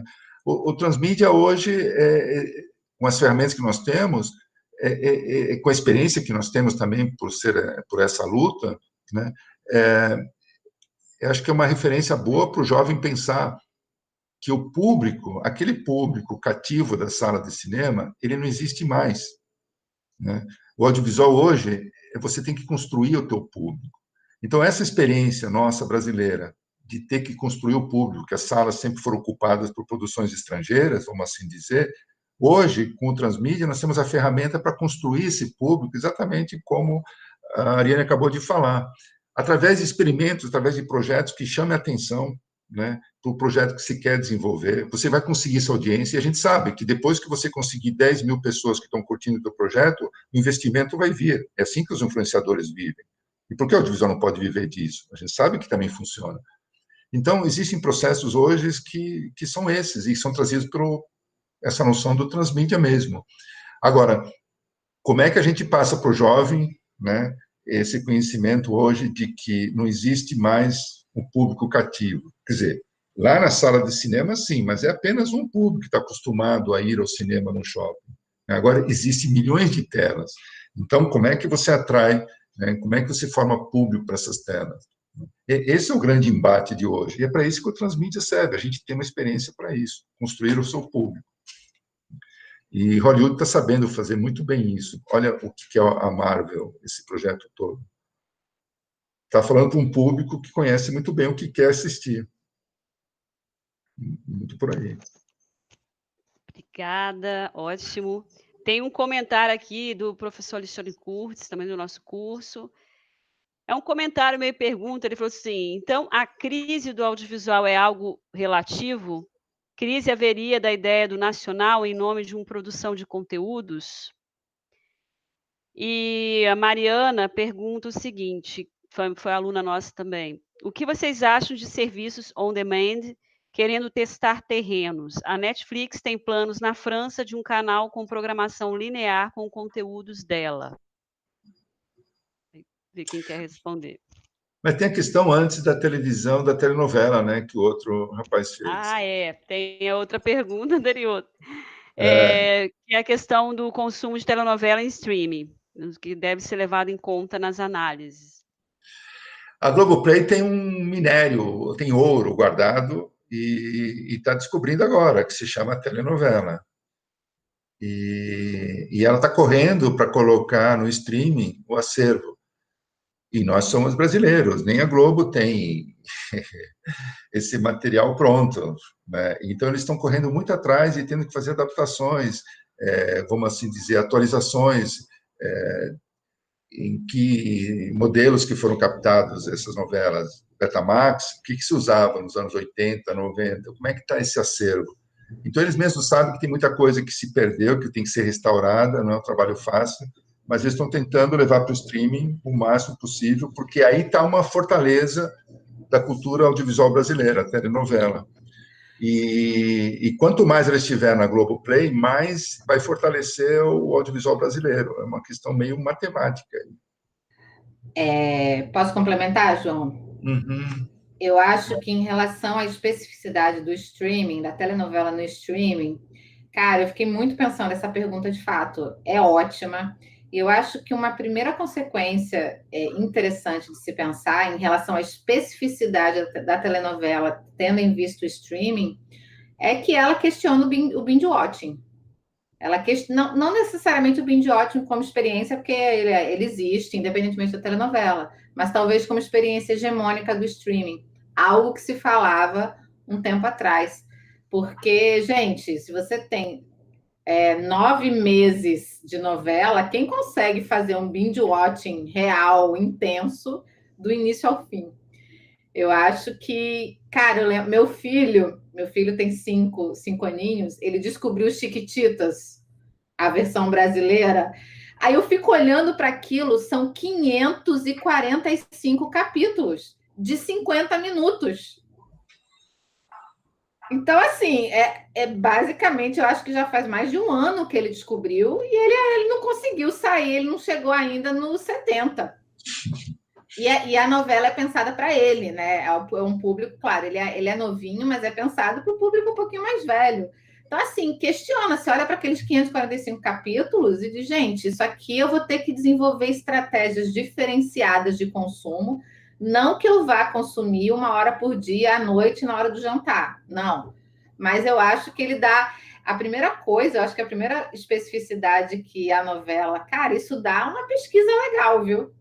A primeira coisa que a gente tem que pensar é que estratégias de assistibilidade as novelas incentivam no streaming, sabe? Eu acho que é um elemento, assim, primordial.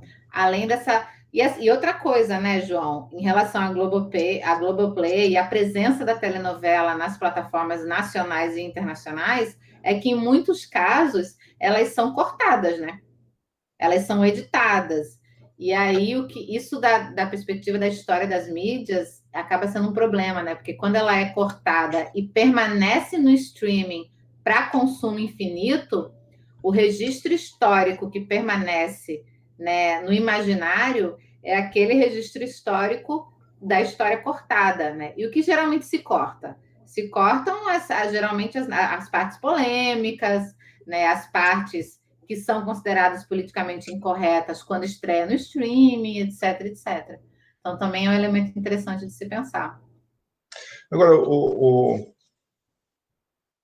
o fato mais relevante para quem tem interesse na questão da novela no streaming é que a Globo descobriu que quando uma novela é exibida no Viva, ela é reexibida, a procura das pessoas para assistir no Globoplay aumenta, mas aumenta muito, né? E nós temos um fenômeno contemporâneo que, pela primeira vez na história, as novelas estão sendo reprisadas no horário nobre, né? E tem audiência superior à original. Então, muitos tabus aí estão quebrando, né? Como é que pode o reprise ser mais importante do que uma obra original? A Globo descobriu isso. Mas mais do que isso, todo o sistema de telas da empresa é super reativado quando acontece isso. Uma novela sendo reprisada lá no Viva, ela tem uma imensa procura no Globoplay, né?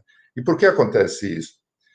Porque, de repente, a gente tem que ser menos egóico e entender que tem gerações que nunca viram novela e que agora estão descobrindo que existia novela desde os anos 50, 60. E a novela é também cultura, e é como cinema. De repente, em certos lugares, se você não conheceu as novelas dos anos 70, você não é a pessoa que pensa que sabe tudo, né? Então, a gente tem que ter um pouco esse lado mais, relativizar um pouco. É uma cultura, sim, e em alguns ambientes, poder assistir uma novela que foi exibida nos anos 80 é tão importante quanto um clássico cinematográfico para outro grupo de pessoas e outra classe social, ou seja lá o que for. Disso pouco sabemos, porque a nossa cultura universitária é muito enviesada, né? A gente só conhece um audiovisual, não conhece todos. E tem a cultura do game também que tem que ser trazida aí para discussão, e outras culturas que a animação propriamente dita. Mas é muito curioso que exista isso. As pessoas querem conhecer as novelas porque em algum lugar elas são discutidas. Você viu aquela cena, não sei o quê. Aí a pessoa, então ela vai assistir. E há também, né, um outro movimento, para quem tem curiosidade, que no streaming a novela está sendo reconfigurada para um modelo, vamos assim dizer, de ficção seriada, que também pode chamar de híbrido, né? A antiga ficção seriada e a novela tende a produzir um terceiro modelo mais híbrido aí de ficção seriada, talvez mais curto do que os capítulos, o número de capítulos anteriores, talvez com outra dinâmica, mas o que vem por aí é uma estrutura de ficção seriada novelesca mesmo, né? E talvez o Brasil tenha condições de exportar essa estrutura mais do que qualquer um outro país. Então, tem muita coisa boa que a gente pode prever nesse ambiente. E, além de representar isso, porque a Televisa mexicana acabou de vender seu acervo de novela, né? Vender não, licenciou para a Netflix. Lá o jogo se inverteu. O que para a cultura mexicana, né, ficou um problema. Então, aqui no Brasil ainda há uma resistência nesse aspecto e a novela está onde deveria estar, com a emissora que produziu. Mas é curioso saber por que a Televisa cedeu os direitos, depois de polemizar com a Netflix durante uma década, né, de ironia de ambas as partes, a Netflix dizendo que tinha a novela, então vem assistir a novela para quem sabe né, onde mostrar, e depois a televisão fazendo o contrário. Tem uma guerra muito famosa entre a Televisa e a Netflix. E agora a Televisa entregou os pontos, né, porque, segundo se fala, a questão aí da TV paga está envolvida nisso. A própria ideia da Blink, que foi a Globoplay da Televisa, não funcionou como eles esperavam. Existem esses problemas que só no Brasil a Globoplay está conseguindo assinatura, número de assinantes que entrem em confronto mesmo com a Netflix. Se não, o número de assinantes assim da Blim mexicana, para vocês terem uma ideia, era de 150 mil assinantes, está hoje em 150 mil assinantes. A Globoplay tem milhões, né? 3 ou 4 milhões de assinantes. Aí não tem como uma empresa... E a Televisa é uma emissora com o porte da Globo. Só que o streaming dela não funcionou, deve ter que entregar para a Netflix. É disso que estamos falando, desses combates que estão acontecendo. Então, o jogo é bem pesado nesse aspecto. Ótimo. Pensei também como que as narrativas seriadas, novelas e séries também rendem ótimos memes, né? Acabam sendo aquele tipo, essa cultura, né, em torno de um grupo que discute, conversa e que entende esses memes também. Então, Exato. ele gera muito isso. Aí a outra questão que foi a Mariana, né, que tinha feito, o que vocês acham de serviços on demand querendo testar terrenos? A Netflix tem planos na França de um canal com programação linear com conteúdos dela. Boa. Aí a gente responde essa, tem só mais uma pergunta para a gente caminhar para o final. O papo está ótimo, Tá mas ótimo. eu fico preocupada com a questão do tempo também com vocês. Mas então a gente tem essa e depois uma outra também, tá? Obrigada. Tá. Quer falar, Ariana? Pode falar, pode falar. Eu estava pensando assim, existe uma questão conceitual a respeito, por exemplo, do que é plataforma e do que é portal. Não sei, quando você fala assim, Netflix, o que é Netflix?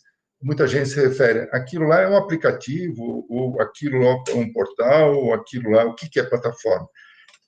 Esses termos, no mundo da academia, na verdade, estão precisando ter uma reflexão mais detalhada, assim.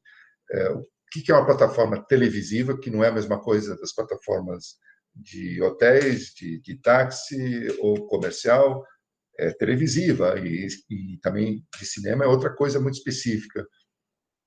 Então, podemos dizer assim que o que está por trás é isso, né?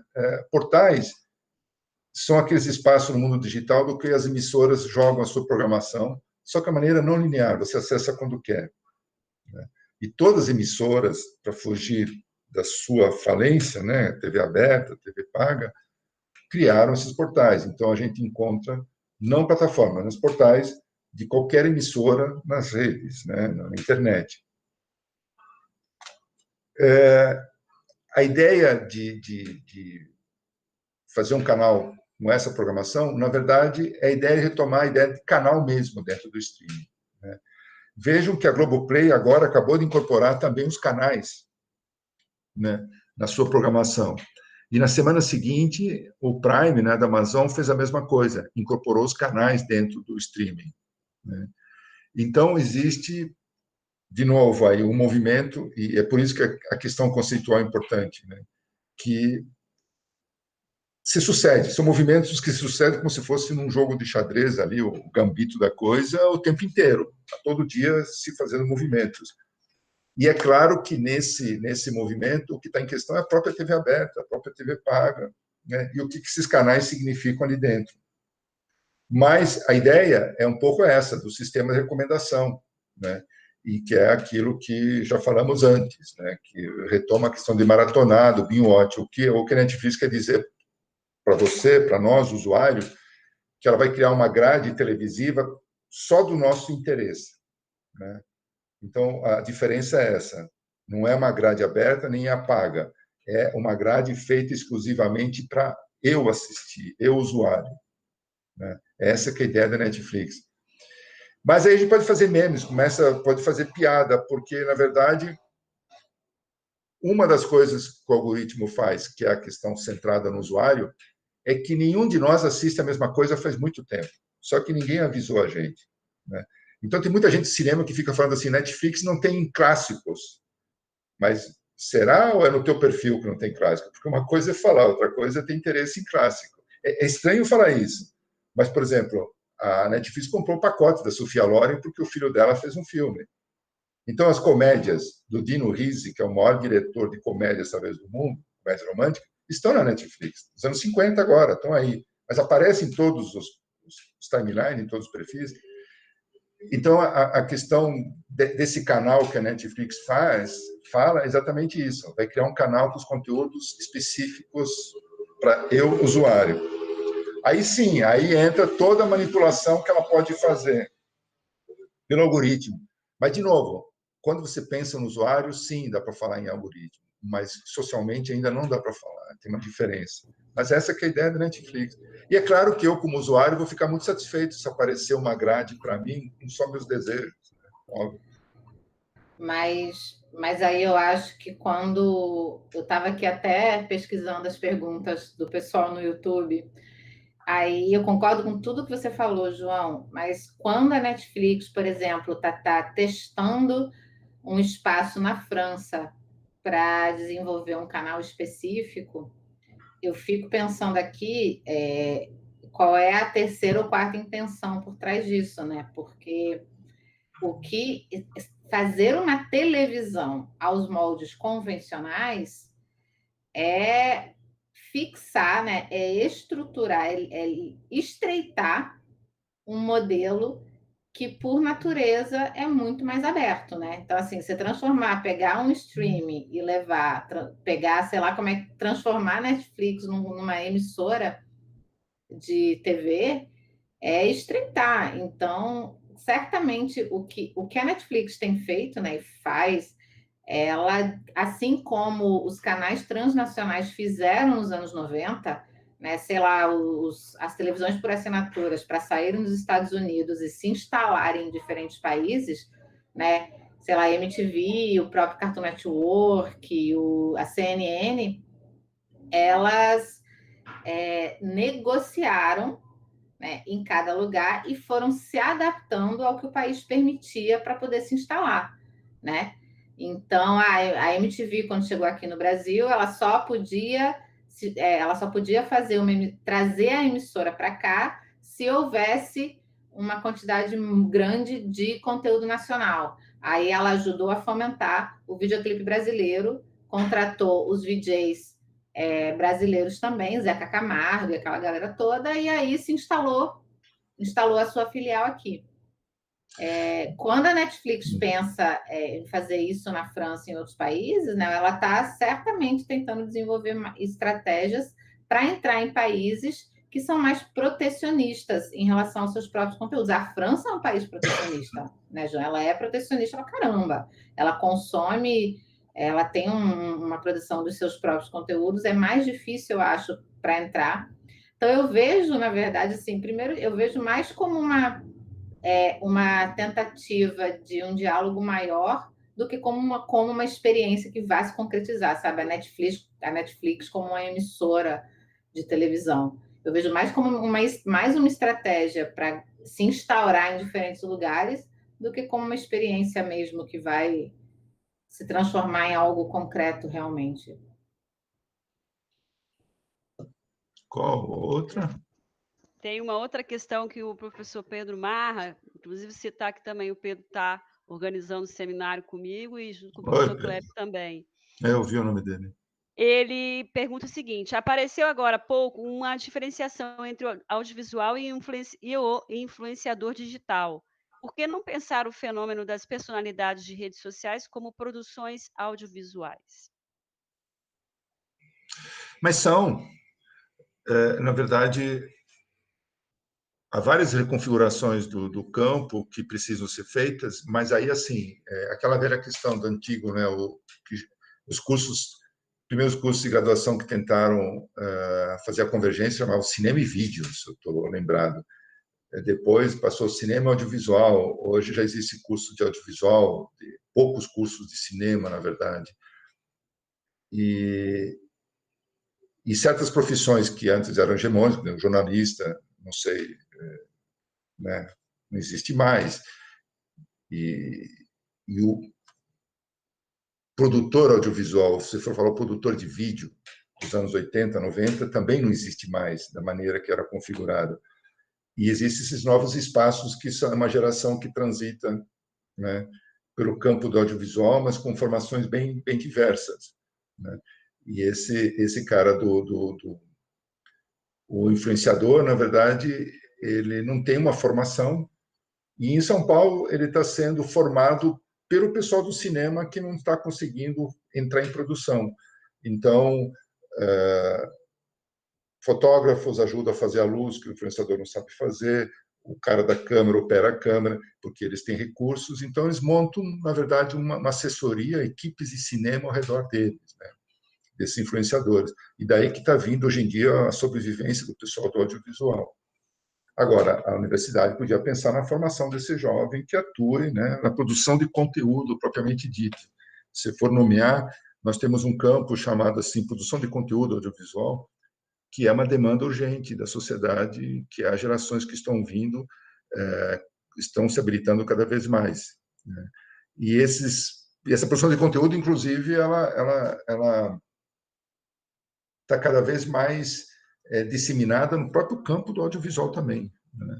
Então, o formato, assim, vamos assim, da produção audiovisual, eu tenho falado muito, né? Ele está sendo reconfigurado pela própria indústria do streaming, né? Todos os formatos, o longa-metragem, o média-metragem, a ficção seriada, a produção independente, qualquer gênero, vamos assim dizer, está sendo reconfigurado por essa indústria do streaming. E isso nem a televisão foi capaz de fazer nos anos 50, quando ela surgiu. E ela produziu mudanças importantíssimas na linguagem audiovisual, né? Se não houvesse a televisão, a gente não teria a noção de ritmo e andamento que o audiovisual tem hoje. Mas talvez tivesse parado numa curva dramatúrgica de 1h30 de nada acontecendo. A televisão já provocou um terremoto na linguagem do cinema. Então, imagina essa força do streaming que está chegando aí. Então, faz parte, sim, pensar num influenciador como um produtor audiovisual, como qualquer outro, né? É essa a pergunta, será? Não entendi muito. Mas eu concordo, eu acho, Pedro Marra, nos conhecemos, eu concordo que assim, é fato que o digital influencer faz produção audiovisual, mas realmente eu acho que no campo científico, eu acho que talvez até seja isso que ele esteja colocando, a gente trata como coisas separadas, o que é muito doido realmente, é uma ótima questão. Talvez, né, não sei, mas talvez porque tem uma raiz de pesquisa sobre o YouTube que vem do campo da cibercultura. E aí, no campo, né? Então, a cibercultura ela pensou o YouTube antes do que as pessoas que pensam audiovisual. Talvez por isso um pouco essa questão separada. Mas lembrei agora que aqui no Rio, acho que em várias partes do Brasil, né? Mas aqui no Rio, os alunos têm muito contato, já quiseram que eu fosse lá e tal. Tem um espaço do YouTube, né, para desenvolvimento de conteúdos para YouTubers, e tem várias produtoras de recém-formados, pessoal em início de carreira, que têm se especializado em produção de conteúdo audiovisual para YouTubers, né? Cada vez mais comum. Aliás, é um nicho importantíssimo de mercado, né, que para o qual acho que a gente tem que prestar mais atenção.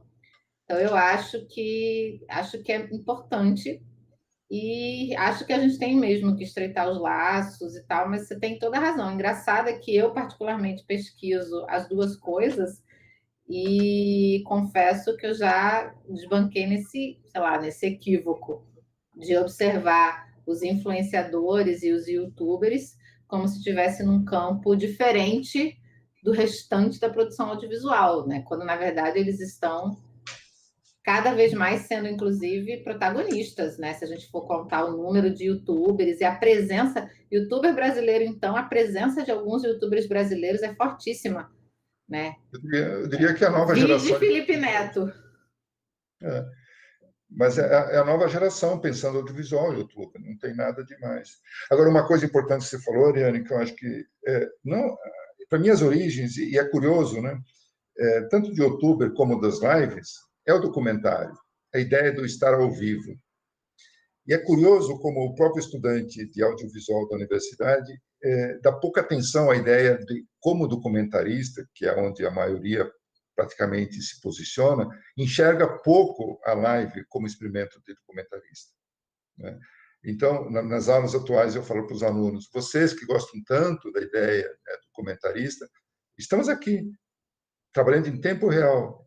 Essa forma de documentário é a contemporânea, né? E que experiência pode extrair dessa vivência das lives, né? Porque a ideia é demonizar as lives, de novo, não é sala de aula. Mas para um documentarista, a melhor sala de aula que existe no mundo são as lives. É coisas que estão acontecendo ao vivo, na sua frente. Você está vendo a casa do outro, a vida do outro. Você pode, sabe? E centenas de filmes estão sendo feitos durante as lives com essa base documentária, que é a mesma que o youtuber tem, no fundo, né? Traz o seu cotidiano para a experiência do outro. Então, essas origens do blogueiro, de ter uma vivência como documentarista e também as lives agora, né, é algo que está ali na veia central da ideia do cinema, né? A ideia de comunicação com a realidade mesmo, impressão de realidade da coisa. Gente, está ótimo. Eu gostei muito do debate, achei que foram colocações incríveis, assim, super contribuiu aqui para nossas reflexões. Acho que tem muitos temas de pesquisa aqui, né? Muito bom mesmo. Eu quero agradecer, assim, de antemão, vocês dois por terem participado. Vou agradecer também o aluno Augusto do Vale Amaral, que está fazendo a transmissão para a gente aí, o Hudson, que está fazendo a mediação, e todos os alunos, né, todo mundo que também está aí nos assistindo, e que também, os alunos da disciplina que estão fazendo o seminário. Então, eu vou abrir aqui para as considerações finais de vocês, para a gente encerrar a nossa live, que foi muito boa. Eu achei muito proveitosa. Ariane, a tua vez, senão vai ficar feio. Assim, só ficar... Nossa, agradeço muito o convite. Como eu falei nos bastidores, né, antes da gente entrar ao vivo, esse é o tipo de... achei que eu tivesse mudo, desculpa. Esse é o tipo de experiência que faz a gente ir além de uma apresentação de trabalho, de uma aula, né? Porque a gente consegue, a gente tem tempo e espaço para divagar, para pensar em novas questões. Então, eu, assim, agradeço demais o convite. Mais uma vez, eu parabenizo muito o curso, vida longa, né? Agradeço muito, muito o embate e a conversa com o João. Sempre um prazer, sempre um aprendizado. E, enfim, seguimos em frente e quem sabe nos próximos aniversários a gente consiga, de alguma maneira, fazer algo, se encontrar ao vivo, para a gente aumentar essa troca, enfim, sentar num lugar coletivamente, para a gente lembrar de tudo que está acontecendo agora, lembrar só daquela parte de engrandecimento, como esse momento que a gente está tendo agora. Muito obrigada a todos, viu? Foi um prazer. Também queria agradecer muito a oportunidade. E sendo sincero, assim, é muito raro um curso de cinema audiovisual abrir a discussão para essas questões que a gente discutiu aqui hoje. Não é uma coisa que eu vejo que aconteça normalmente. E para mim fica marcado assim na minha lembrança as oportunidades que eu tive de tentar fazer uma discussão para as coisas que estão aí, né? E então acho que esse encontro de hoje, eu também queria agradecer muito a parceira a Ariane, a gente está sempre discutindo. Nas últimas semanas já estivemos aí várias vezes juntas e é muito legal poder contribuir. Eu agradeço muito ter essa oportunidade de expor algumas ideias do que a gente pesquisa. Nós viemos de grupos de pesquisa, quer dizer, a gente está fuçando o dia inteiro nessas questões que foram levantadas.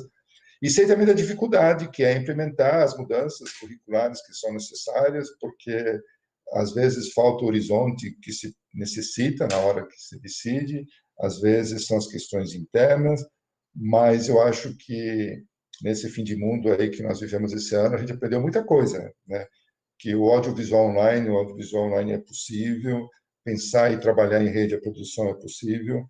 Então, né, mesmo das coisas super negativas, a gente aprende algumas coisas. Então, agradecer muito, muito essa oportunidade, sabe, Daniela? Você foi ótimo com a gente também. O Augusto aí, com essa coisa de formato vertical, horizontal. O Augusto colocou a gente numa celazinha, assim, a gente não podia se mexer. Tem que ficar aí no closer. Mas, muito obrigado. É isso, gente. Também, né, torço para que nos encontremos no próximo ano pessoalmente, para continuar a nossa conversa também. Mais uma vez, obrigada e boa noite, e vamos nos falando. Tudo de bom. Obrigado. Abraço. Nem a mão entra aí, a filha não deixou.